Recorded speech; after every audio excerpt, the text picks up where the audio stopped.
আসসালামু আলাইকুম। ওয়ালাইকুম আসসালাম রহমতুল্লাহ। কি অবস্থা ভাই, ভালো আছেন? জি আলহামদুলিল্লাহ, আল্লাহ তাআলা অশেষ মেহেরবানি যে আল্লাহ পাক আমাদেরকে সুস্থ রাখছেন আলহামদুলিল্লাহ। আপনার পরিচয়টা দিয়েন তো ভাই। জি আমি মোহাম্মদ কাফায়েতুল্লাহ, আমার বাড়ি হচ্ছে কুমিল্লা ডিস্ট্রিক্টের বড় থানা জলম ইউনিয়নের বিলপুকুরিয়া গ্রাম। কুয়েতে কত বছর আপনার? আমি আলহামদুলিল্লাহ আজকে কুয়েতে 10 বছর রানিং আমার। আচ্ছা, এখানে তো আমাদের আমির আসছে, জি ঠিক আছে? জি তো আপনার থেকে কিছু জানতে চাই। হ্যাঁ, কিন্তু এরকম টার্গেট ছিল না। জি এখানে মানুষ যে জি প্যান্ডেল করছে, আমি ওনাদের অবশ্যই। কর্মীদের সাথে কথা বলছিলাম।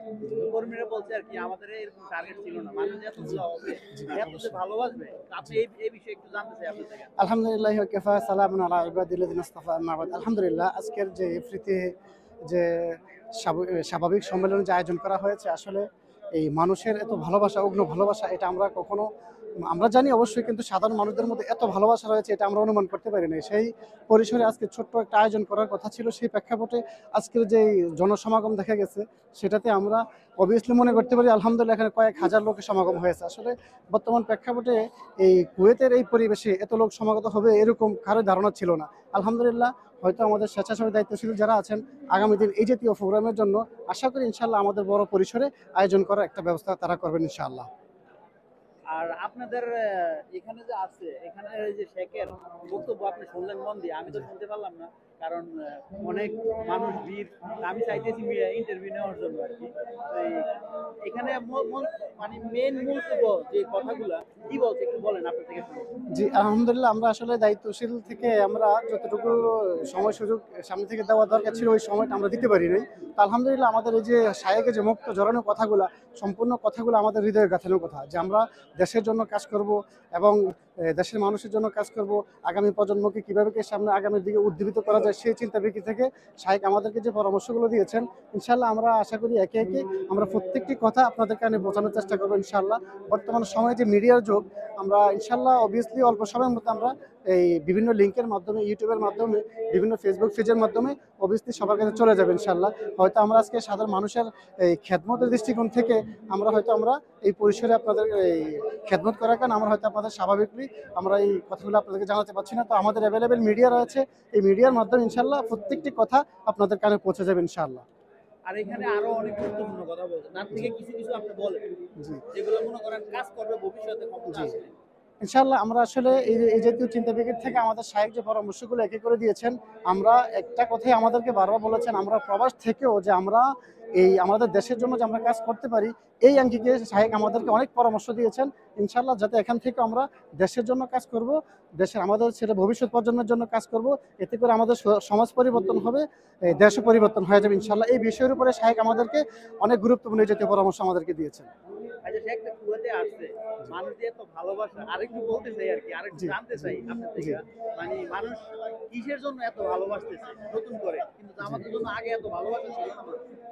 জি আমরা আসলেই এই আজকের এমন সময়ের প্রেক্ষাপটে আমরা জানি যে আমাদের দেশ নতুন করে আবার যখন স্বাধীন হয়েছে, সেই স্বাধীনের প্রেক্ষাপটেই আমাদের যে সবচেয়ে বড় ভূমিকা ছিল, হয়তো আমাদের এই যে ছাত্র আন্দোলনের পর থেকে আমাদের যে দেশপ্রেমিকা যারা এই দেশের জন্য যে জীবন দিয়েছেন, এবং এই প্রেক্ষাপট দেখে এই মানুষের এই কালচারটা দেখেই আজকে আমাদের প্রতি শায়েকের প্রতি মানুষের এত উদ্দীপিত ভালোবাসা, এটা মানুষের মনে অন্তরে জন্ম নিয়েছে। আশা করি আগামী দিনেও আমরা এই জন্ম নিয়ে এই ভালোবাসার দিক থেকেই আমরা আমাদের দেশের জন্য কাজ করবো, দেশের প্রেক্ষাপট নিয়ে যুব সমাজকে উজ্জীবিত করবো ইনশাল্লাহ। এই প্রেক্ষাপট নিয়ে আমরা আরেকটু কথা বলতে চাই, সেটা হচ্ছে যে আমরা যাতে আমাদের ছেলে সন্তান, আমাদের প্রজন্মকে এই শিক্ষাটুকু তাদেরকে মেধায় দিয়ে দেই, এই পরামর্শগুলো তাদেরকে দিয়ে দেই, যাতে করে এরাও আগামী দিনের জন্য এই বড়দেরকে সম্মান করে দেশের প্রেক্ষাপট নিয়ে সর্বক্ষণে চিন্তা করে দেশের জন্য কাজ করবে, নিজেদের ছেলে সন্তান ভবিষ্যৎ প্রজন্মের জন্য কাজ করবে। এতে করে আমাদের সবারই দেশ ইনশাল্লাহ আমরা নিজেও পরিবর্তন হতে পারবো, আমাদের দেশও পরিবর্তন হয়ে যাবে।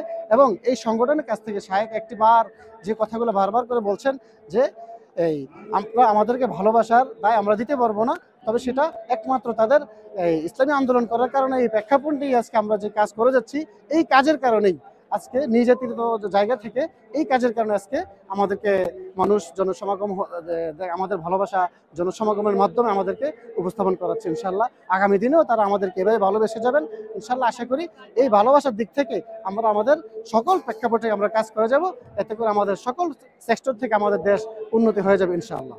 আজকে যে এত সুন্দর একটা প্রোগ্রাম আপনারা আয়োজন করছেন,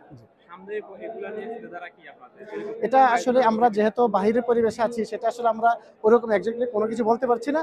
তো আমাদের সিনিয়রদের যারা আছেন তাদের পরামর্শক্রমে আমাদের হয়তো এরকম কোনো একটা কিছু আশাবাদী থাকবে যে এত মানুষের সমাগম হয়েছে, সেই সুবাদে আশা করি আমরা আগামী দিনের এই জাতীয় কোনো প্রোগ্রাম যদি করা হয় অবশ্যই বড় আকারে এবং এই মন্ত্রণালয়ের কাছ থেকে পারমিশন নিয়ে ইনশাল্লাহ আমরা আগামী দিনে এরকম একটা চিন্তা করবো ইনশাল্লাহ। আচ্ছা, অনেক ধন্যবাদ আপনাদের মূল্যবান সময় দেওয়ার জন্য। তো ভালোবাসা অবিরাম, জি, সাবস্ক্রাইব অল টাইম। আর ইনশাআল্লাহ। কে কোন ধরনের ভিডিও চান ইনশাআল্লাহ কমেন্ট বক্সে কমেন্ট করবেন। আর শেখ চলে যেতে আছে, এইজন্য সামনে শেখের শুকরিয়া, ধন্যবাদ। আসসালামু আলাইকুম ওয়া রাহমাতুল্লাহ। এখানে আমরা প্রবাসীরা যারা এখানে উপস্থিত আছি, আমরা প্রবাসীরা এখানে উপস্থিত হয়েছি। আমরা এখানে কেউ আওয়ামী লীগ, কেউ জামাত, কেউ বিএনপি পন্থী আছি, কিন্তু হাজার হাজার বাংলাদেশি প্রবাসী এখানে উপস্থিত। মোহতারাম আমিরে জামাত এখানে উপস্থিত, যেখানে আমাদের রাষ্ট্রদূত আমরা দেখতে পাই কি খুঁটিনাটি বাকালা বিভিন্ন সব উদ্বোধনে নৃত্য নাচের অনুষ্ঠানে, হ্যাঁ, অর্ধলঙ্ঘ নারীদের অনুষ্ঠানে তিনি যান প্রধান অতিথি হয়ে। অথচ এখানে হাজার হাজার প্রবাসী উপস্থিত, যে প্রবাসীদের জন্য তিনি অ্যাম্বাসেডর। তাদেরকে অসম্মান করে, আমির জামাতকে অসম্মান করে তিনি এখানে আসেন নাই। অতএব এই ব্যাপারে তিনি কেন আসেন নাই, হয় আমাদেরকে প্রবাসীদের উদ্দেশ্যে তিনি সরাসরি লাইভে এসে এক্সপ্লেইন করবেন, ব্যাখ্যা দিবেন কেন আসতে পারেন নাই, অথবা এই রাষ্ট্রদূতকে আমরা কইতে চাই না, কি বলেন? হয় তিনি কেন আসেন নাই আজকের এই প্রোগ্রামে, এটার ব্যাখ্যা দিবেন লাইভে এসে, অথবা হাজার হাজার বাঙালিকে অসম্মান করার দায়ে তিনি, তাকে আমরা চাই না এদেশের রাষ্ট্রদূত। কি ভাই? ধন্যবাদ সবাইকে, আসসালামু আলাইকুম ওয়া রাহমাতুল্লাহ। তাদের হাত পাবে মন যে আমরা শিক্ষিত, জ্ঞানী, মগজধারী এদেশের মানুষ, আমরা যা বলবো তাই শুনবে। আর আমাদের ইচ্ছা আমাদের যা দরকার তাও দিবে, যেটা দরকার নাই ওটাও দিবে।